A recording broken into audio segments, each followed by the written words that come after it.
ce fut un parti très péroniste pour le nouveau gouvernement péroniste. Mardi, c'est Alberto Fernandez qui a été sacré face au sortant Mauricio Macri, marquant le changement de la troisième économie d'Amérique latine d'un gouvernement conservateur à une alliance de centre-gauche dirigée par Fernandez. Le nouveau président s'est assis à côté de sa vice-présidente, l'ancienne présidente Cristina Fernandez de Kirchner, et a appelé le pays à travailler ensemble. J'appelle à l'unité de toute l'Argentine pour poursuivre la construction d'un nouveau contrat social, un contrat social fraternel et attentionné. À l'extérieur, des milliers d'Argentins ont célébré le changement de gouvernement.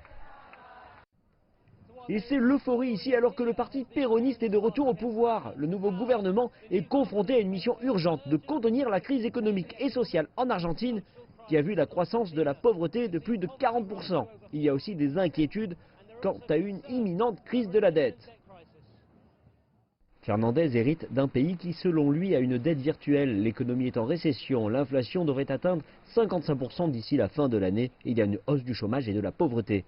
De plus, il y a des négociations urgentes avec le FMI concernant le remboursement de la dette. Le pays veut payer mais n'a pas les moyens de le faire.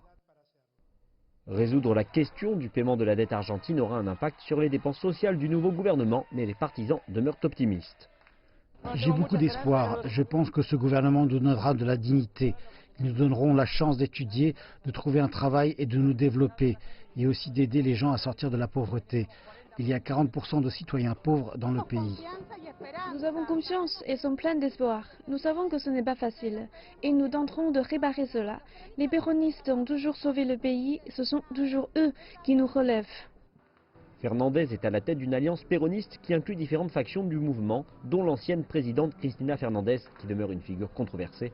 Donc unir les Argentins demeurera un immense défi, tout comme résoudre la crise économique.